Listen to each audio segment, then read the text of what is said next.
안녕하십니까. 태백산직입니다. 철학이야기 윌 두렌트 저자입니다. 철학이야기는 위대한 철학자의 생애와 사상에 대해서 알아보는 시간입니다. 프리드리 니체 두 번째 시간에 대해서 알아보도록 하겠습니다. 영웅 도덕. 자라투스트라는 이렇게 말했다는 니체에게서 보검서가 되었고 그 후 그의 조서는 단지 이 보검서에 대한 주석서에 지나지 않았다. 유럽은 그의 시를 이해하지 못하더라도 그의 산문은 이해할 것이다. 예언자의 노래 다음에는 철학자의 논리가 생긴다. 가령 이 철학자 자신이 논리를 믿지 않는다 하더라도 어쩔 수 없지 않은가. 논리는 진리의 징표는 아니더라도 진리를 명료하게 하는 도구인 것이다. 그는 이제 어느 때보다도 고독했다. 자라투스트라는 이렇게 말했다는 친구들에게도 약간 기묘하게 생각되었던 것이다. 바젤의 동료로서 비극의 탄생을 찬양했던 오베르크나 브루크하르트 같은 학자들은 뛰어난 고전 문호 학자의 상실을 슬퍼할 뿐 시인의 탄생을 축하할 수는 없었다. 누이 동생. 철학자에 있어 누이 동생은 아내의 훌륭한 대역임을 그녀는 거의 입증했다.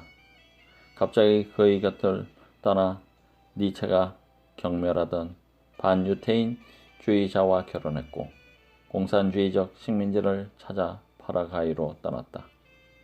누이 동생은 창백하고 약한 오빠에게 건강을 위해 같이 자자고 했으나 니체는 육신의 건강보다는 유럽이 문화 박물관으로서 필요했다. 그는 장소와 시간을 가리지 않고 불규칙한 생활을 했고 스위스, 베니스, 제노바, 리스, 토리노 등을 전전했다. 그는 성 마르코의 사자성 둘레에서 놀고 있는 비둘기 떼 한가운데서 글을 쓰기를 좋아했다. 이 성 마르코 광장은 나의 가장 좋은 일터였다. 그러나 그는 햇빛을 피하라는 햄릿의 충고를 따라야 했다. 햇빛은 그의 눈병에 좋지 않았다. 그는 음산하고 추운 다락방에서 발을 내려놓은 채 꼼짝 않고 일만 했다. 시력이 쇠약해졌기 때문에 그 후로 그는 책을 쓰지 못하고 잠언만을 썼다.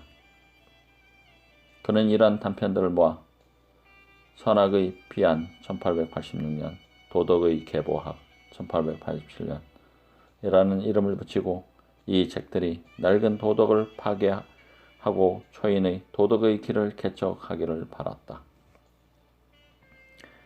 잠시 동안 그는 다시 고전문학자가 되어 어원학을 통해 새로운 도덕을 설명하려고 했는데 이것은 비난의 여지가 없는 것은 아니다. 그는 독일어에는 악이라는 말이 두 가지 있다고 생각한다. 곧 쉐르트와 보세이다. 슈레흐트는 장유층 계급에 의해 하층 계급에게 적용되었고 평범한 보통의 라는 뜻을 갖고 있으나 후에 저속한 무가치한 나쁜 이라는 뜻을 갖게 되었다.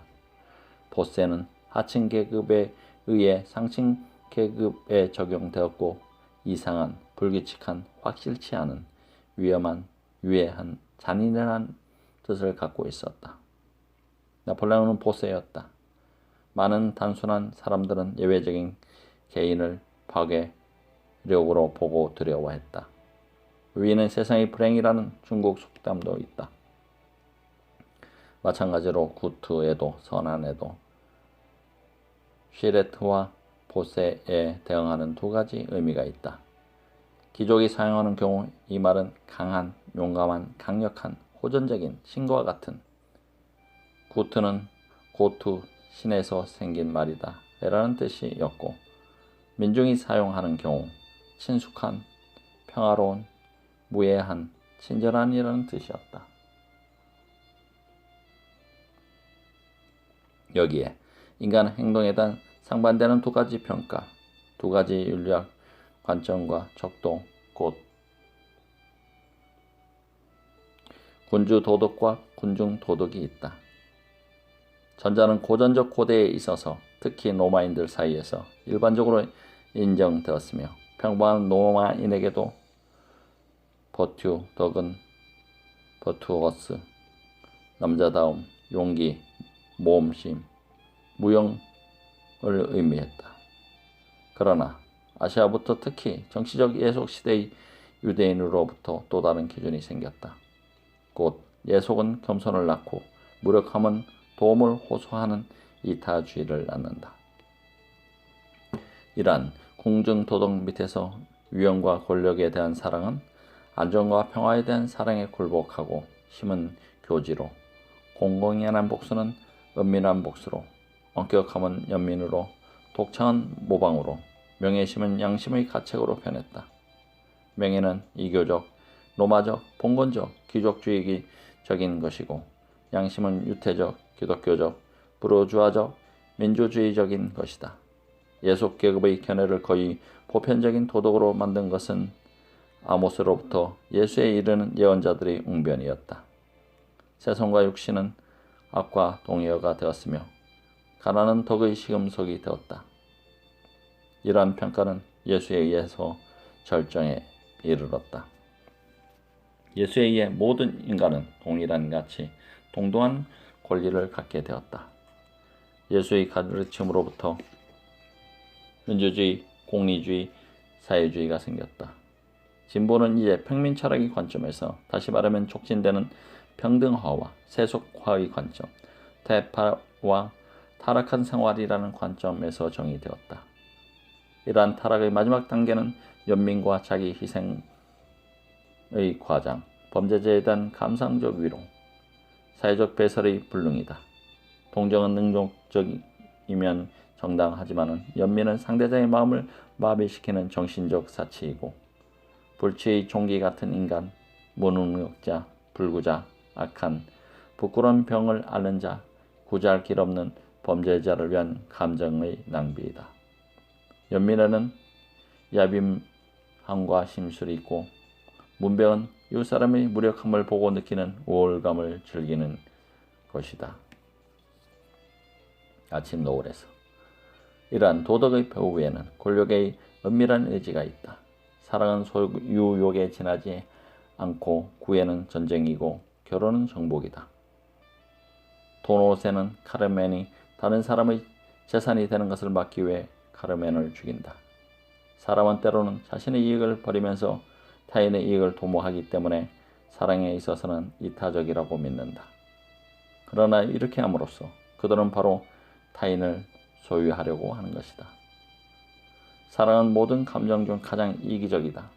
따라서 사랑은 배반당할 때 가장 관대하지 못하다. 바그라의 경우에서 진리의 사랑에도 진리를 소유하려는 욕망, 아마도 최초의 소유자가 되려는 욕망, 다시 말하면 진리를 순결한 채로 찾아내려는 욕망이 있다. 겸손은 권력의 의지의 보호색이다. 권력에 대한 이러한 결정에 대해서도 이성도 도덕도 무력하다. 이성과 도덕은 이 열정의 소나기에 든 무기이고 이 열정의 괴뢰이다. 철학적 체계는 번쩍거리는 신기루이다. 우리들이 보는 것은 오래 추구해온 진리가 아니라 우리들의 욕망의 반영이다. 모든 철학자들은 마치 그들의 진정한 의견이 냉철하고 순수하고 신과는 관계없는 변증법의 자기 전개를 통해 발견된 듯한 태도를 취한다. 한편 사실은 일반적으로 그들의 가슴속의 욕망을 추상화하고 세련시킨 선입견, 기상 또는 영감을 그들은 사후에 찾아낸 근거에 의해 변호한다. 선악의 피안에서 우리의 사고를 규정하는 것은 이러한 잠재적 욕망, 권력의 의지의 이러한 맥박이다. 우리들의 움직임은 대부분 무의식적이고 따라서 우리들에게 느껴지지 않는다. 의식적 사고는 가장 약한 것이다. 권력의 의지, 본능은 의식에 의해 방해받지 않는 권력의 의지의 직접적 작용이기 때문에 본능은 지금까지 발견된 온갖 지능 중 가장 지성적인 것이다. 사실상 의식의 역할은 무모할 만큼 과대평가되어 왔다. 의식은 제2차적인 것, 거의 어떻게 되든 상관없는 것, 불편한 것으로서 아마도 완전한 자동 작용에 양보하고 사라져 버려야 할 운명에 놓여 있다. 권력의 의지에서. 강자의 경우 욕망을 이성의 소매 밑에 숨기려는 노력은 거의 찾아볼 수 없다. 그들의 단순한 논법은 나는 원한다이다. 군주적 영혼의 타락하지 않는 정력에 있어서는 욕망은 이 정력 자체를 정당화하는 것이며 양심, 연민 또는 후회는 끼어들 여지가 없다. 그러나 현대에는 유태이고로 기독교적 민주주의의 입장이 널리 퍼져 있어서 이제는 강자들조차도 그들의 힘과 건강을 부끄러워하고 이성을 찾기 시작한다. 귀족주의적 덕과 평가는 사멸하고 있다. 유럽은 새로운 불교의 위협을 받고 있다. 쇼펜하우어와 바고노조차도 연민이 넘쳐 흐르는 불교도가 되었다. 오늘날 도덕은 유럽에서는 군중 도덕이다. 강자는 이미 자기의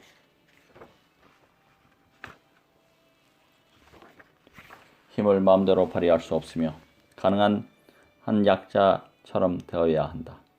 선은 우리들의 힘이 미치지 않는 일을 전혀 하지 않는 것이다. 괜히 히스베르크의 위대한 중국인 칸트는 인간을 수단으로 사용해서는 결코 안 된다고 입증하지 않았는가. 그 결과 강자의 본능, 수렵, 투쟁, 정복, 지배, 탈출구가 없어서 내향적으로 자기 가책이 되었고 금욕과 나쁜 양심을 발생시켰다. 배출구가 없는 모든 본능은 안으로 향한다. 이것이 내가 인간의 내면화라고 부르는 것이다. 여기에서 우리는 후에 영혼이라고 부르게 된 것의 최초의 형태를 돕는다. 도덕의 계보학에서. 타락의 공식은 군중에게 알맞은 여러 덕이 지도자들에게도 감염되어서 그들을 평범한 인간으로 저하시키는 것이다. 우리는 도덕을 억지로라도 위기 앞에 무릎 꿇게 해야 하며 어떤 사람에게 정당한 것은 타인에게도 정당하다는 것은 부도덕하다고 말하는 것이 마침내 서로에게 분명해질 때까지 도덕의 옳건을 도덕의 양심에 고발해야 한다. 기능이 다르면 성질도 다른 법이다. 따라서 강자의 악덕은 사회에서는 약자의 미덕과 마찬가지로 필요하다. 엄격함, 폭력, 위험, 전쟁은 친절이나 평화와 마찬가지로 가치 있다.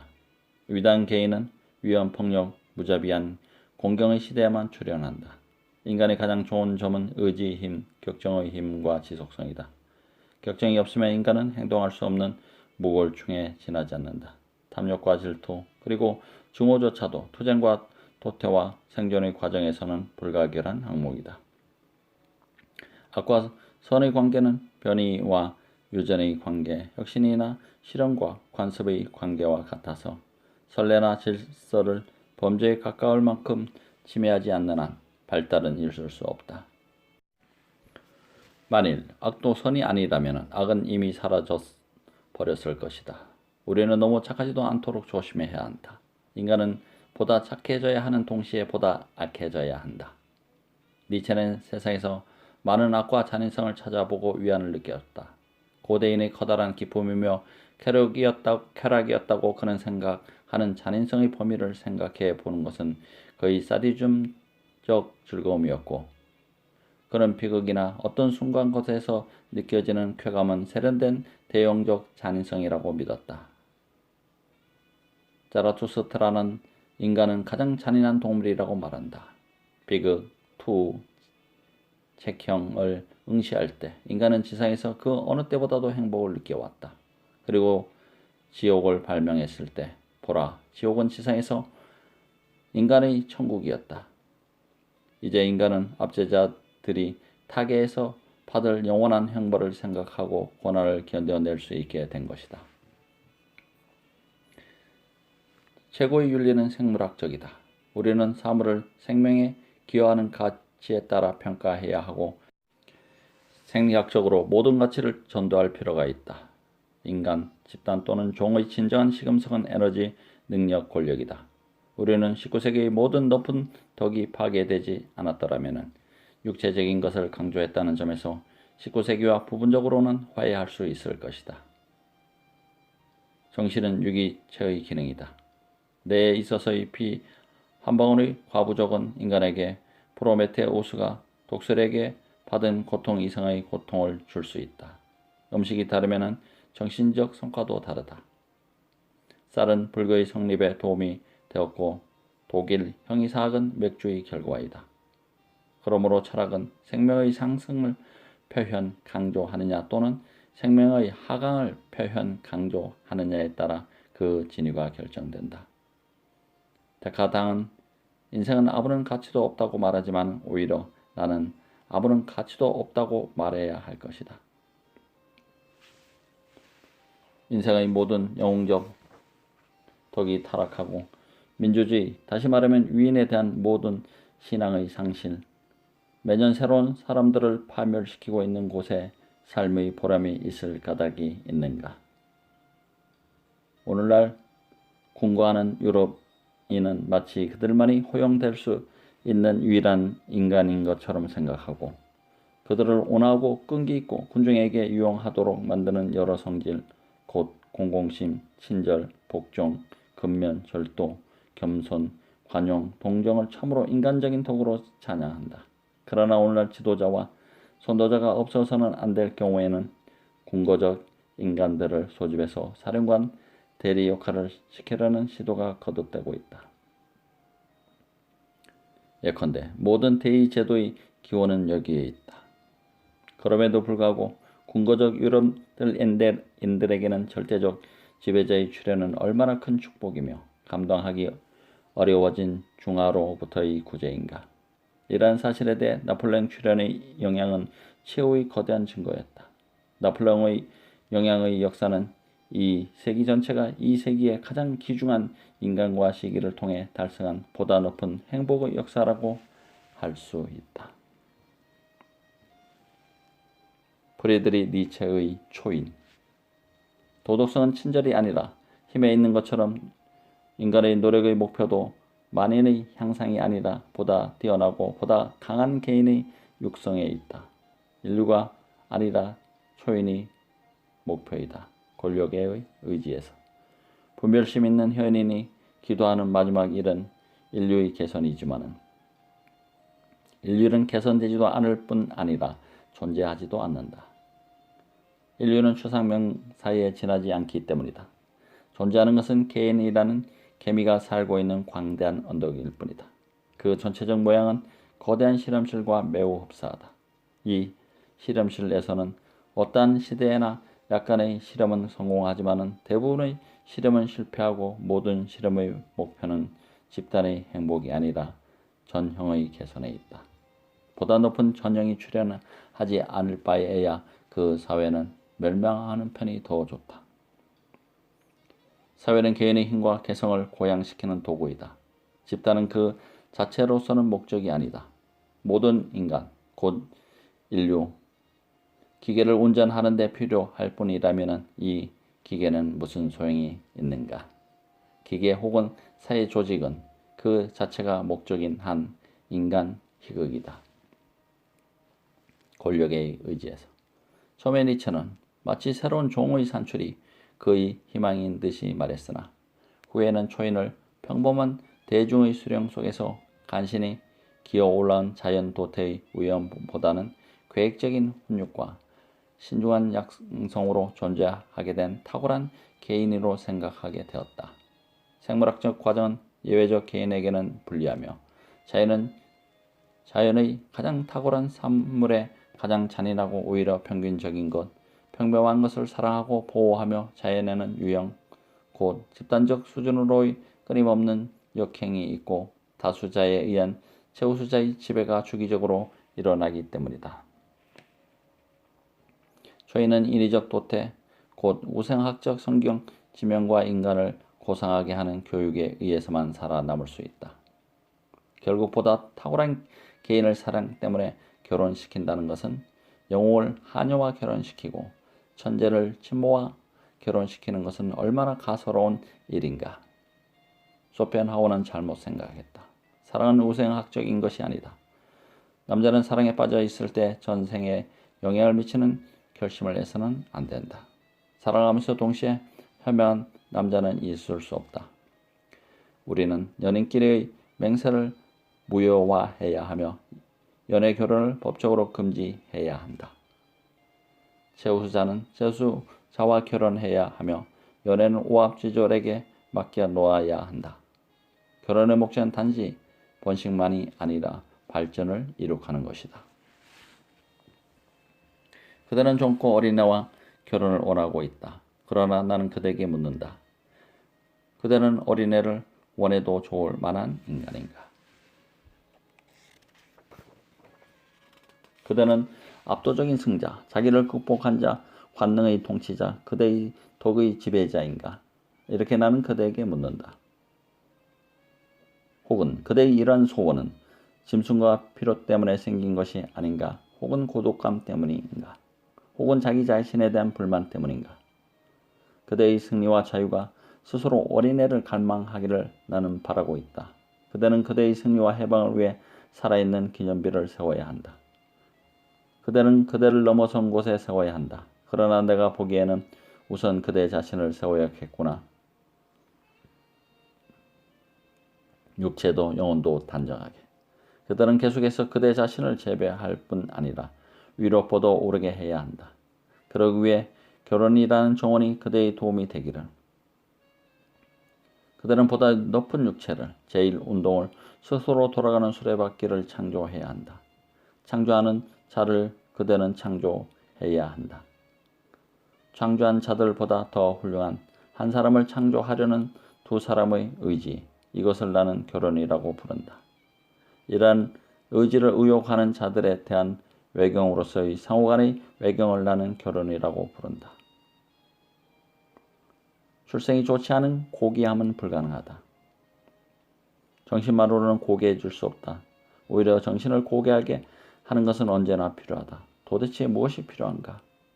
피이다. 나는 여기서 경이라는 칭호나 고타 기조 인명사전을 말하는 것은 아니다. 이것은 바보를 위한 삽입구이다. 그러나 출생이 좋고 우생학적으로 양육된 다음에는 초인이 되는 공식의 다음 요인은 엄격한 훈련이다. 이 훈련에서는 완성한 당연한 일로 강요되고 칭찬조차도 받지 못하고 즐거움은 적고 책임은 무거우며 육체는 묵묵히 고난을 참는 것을 배우고 의지는 복종과 동시에 명령하는 것을 배울 것이다. 자유의지론자의 넌센스는 필요하지 않을 것이다. 방종과 자유에 의해 육체 및 도덕의 척추가 약해져서는 안 된다. 그러나 이 훈련에서 우리는 마음껏 웃는 것을 배울 것이다. 철학자는 웃는 능력에 따라 등급이 매겨져야 한다. 가장 높은 산을 오르는 자는 모든 비극을 비웃는다. 그리고 이러한 초인의 교육에는 도학자적 요소는 없다. 의지의 고행은 있어도 육체의 단죄는 없다. 춤을 멈추지 마라. 그대들, 귀여운 소녀들이여, 그대들을 찾아온 자는 사악한 시선을 번뜩이는 유희의 방해자. 소녀들은 적은 아니다. 그대들 경쾌한 자들이여, 내가 어떻게 신성한 춤에 저기를 품을 수 있을 것인가? 또는 아름다운 복삭뼈를 가진 소녀의 발에 초인이라도 아름다운 발목에 단 안목은 있을 것이다. 이와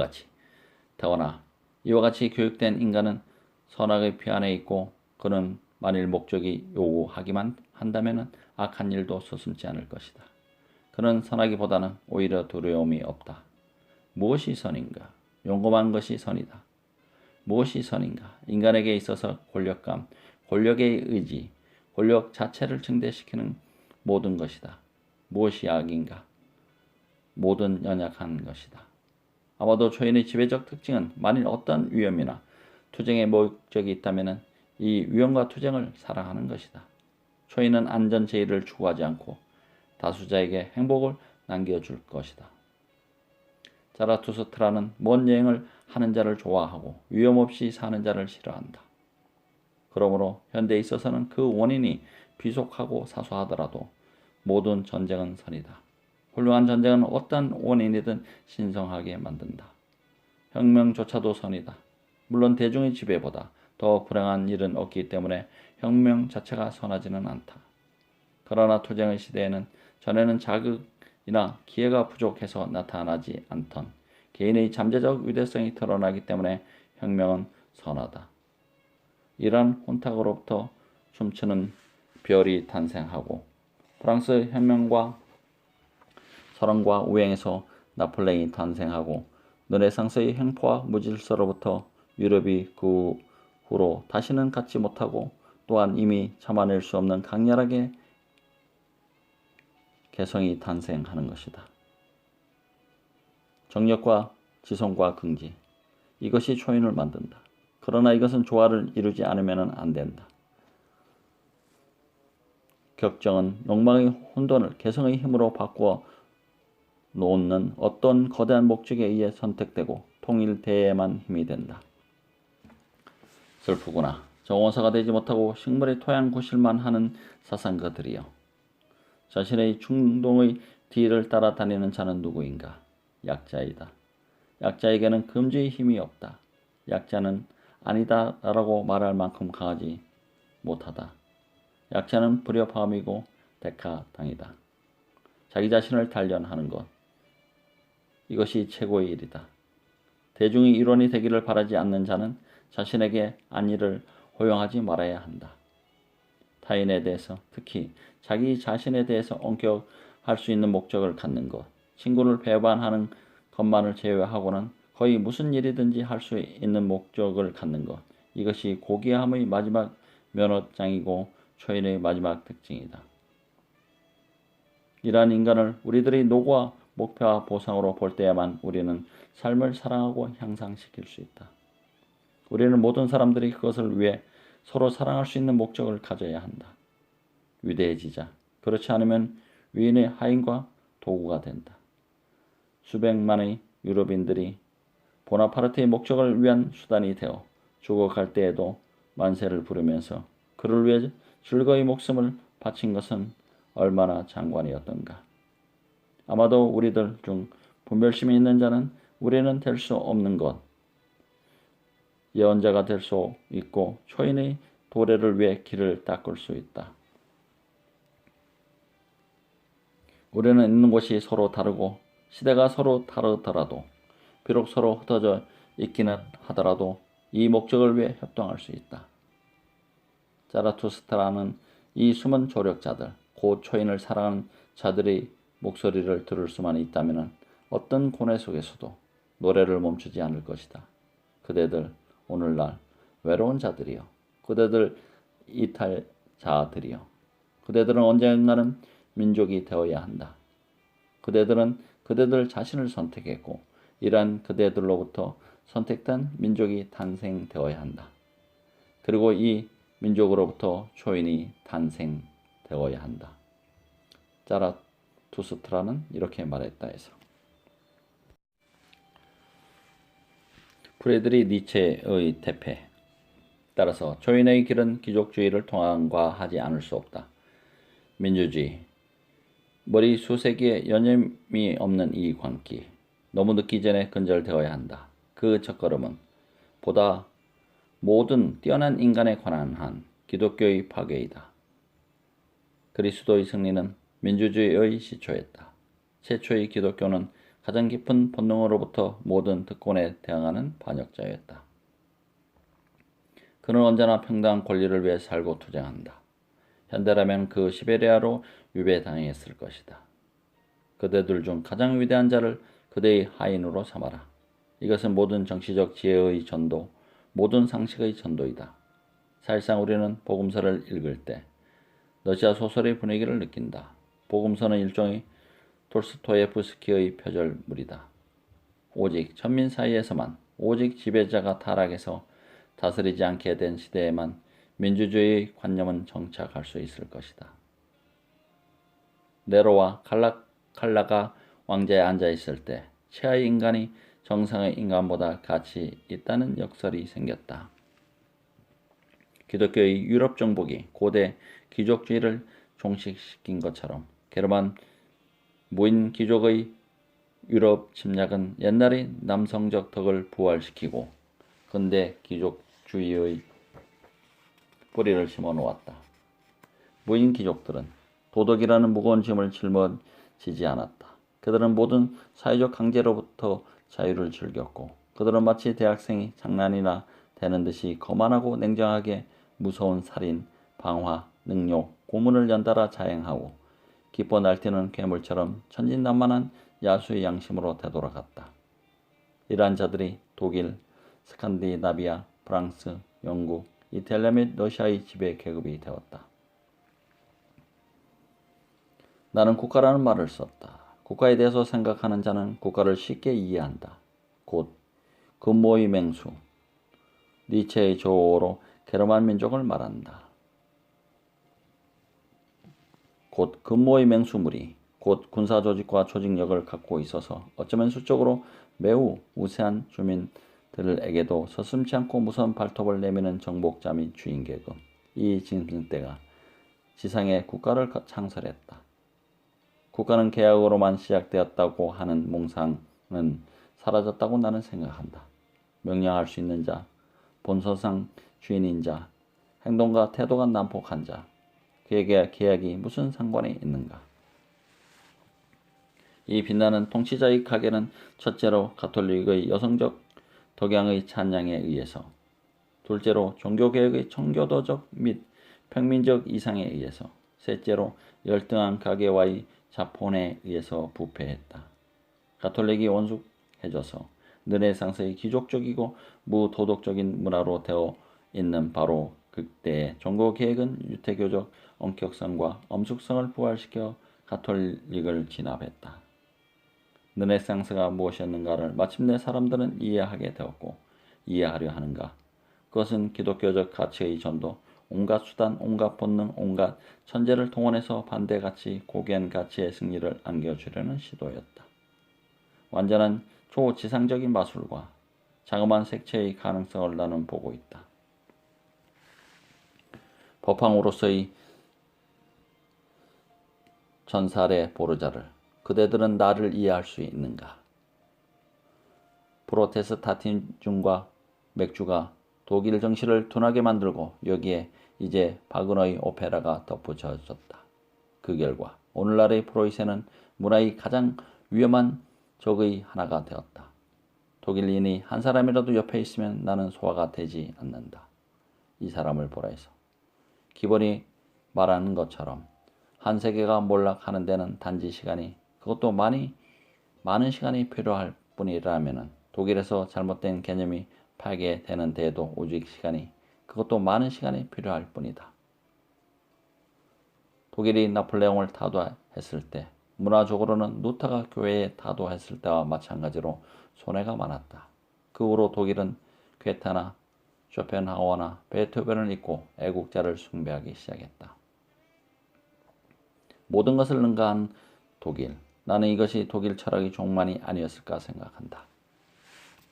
그러나 독일인에게는 천부적 지성과 깊이가 있으며 그것들이 그들의 유럽을 구제할지도 모른다는 희망의 근거가 되고 있다. 그들은 프랑스인이나 영국인보다 더 많은 남성적 덕을 갖고 있다. 그들은 끈기 있고 참을성이 있으며 부지런하다. 따라서 그들은 학식과 과학과 군사적 훈련에 있어서 우수하다. 유럽 전체가 독일 군대를 무서워하는 것을 보면 유쾌하다.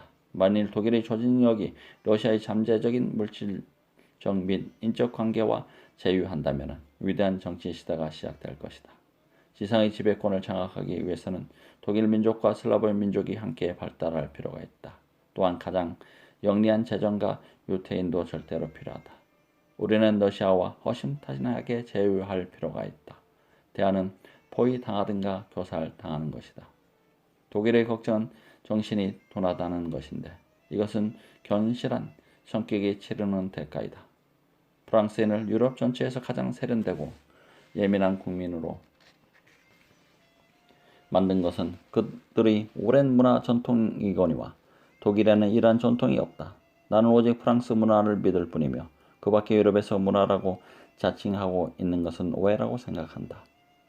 몽테뉴, 나 로슈포코, 보브라르크, 샹포르를 읽을 때 우리는 다른 나라의 저자들이 쓴 것을 읽을 때보다 더욱 고대에 가까워진다. 너무나 인간적인에서 볼테르는 정신의 영주이고 테는 현존 사가 중 제1인자이다.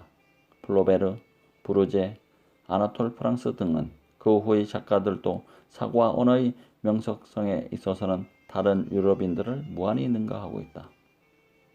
이 프랑스인들은 얼마나 명석하고 정교한가. 유럽의 취미, 감정, 행동의 품위는 프랑스인들이 이루어 놓은 것이다. 그러나 16세기, 17세기 옛 프랑스인이 이루어 놓은 것이다. 프랑스 혁명은 기족을 파멸시켜 문화의 매체를 온상을 파괴했고 옛날과 비교해보면 지금의 프랑스 정신은 창백하고 여유였다. 그럼에도 불구하고 프랑스 정신은 아직도 약간의 훌륭한 기질을 갖고 있다. 프랑스에서는 거의 모든 심리학적, 예술적 문제들이 독일과는 비교도 안 될 만큼 섬세하고 철저하게 고찰되고 있다. 독일이 정치 세계에서 강대국으로 등장한 그 순간에 프랑스는 문화의 세계에서 새로운 중요성을 획득했다. 러시아는 유럽의 근모의 명수이다. 러시아 국민은 왕관 체념적 숙명관을 갖고 있고 이 숙명관에 의해서 예컨대 생명의 처리에 있어서 러시아인은 우리들 소고인보다 위대한 입장에 있다. 러시아에는 강력한 정부는 있으나 우둔한 의회는 없다.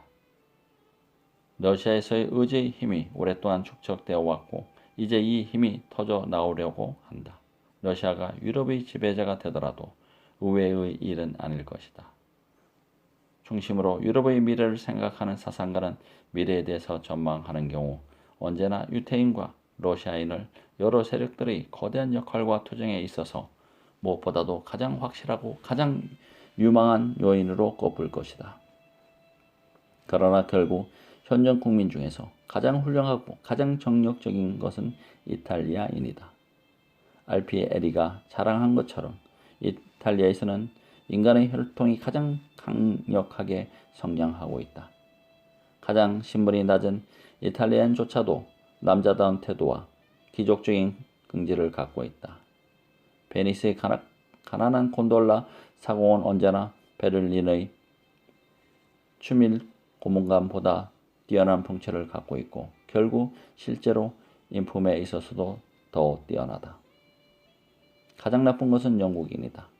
민주주의 환상으로 프랑스 정신을 부패시킨 것은 영국인이었다. 장사꾼, 기독교도, 암소, 여자, 영국인, 그 밖의 민주주의는 한패이다. 영국의 공리주의와 속물건성을 유럽 문화의 나락이다. 살인 경쟁을 하는 땅에서만 우리는 인생을 단지 생존 경쟁으로 볼 수 있을 것이다. 상인과 선조의 수요가 귀족주의를 압도할 만큼 증대된 땅에서만 민주주의가 날조될 수 있을 것이다. 민주주의는 영국이 오늘날의 세계에 준 선물이고 그것은 그리스도의 선물이기도 하다. 누가 유럽을 영국으로부터 영국을 민주주의로부터 구출할 것인가? 프리드리 니체 두 번째 이야기 여기서 마치겠습니다. 감사합니다. 태백산직이었습니다.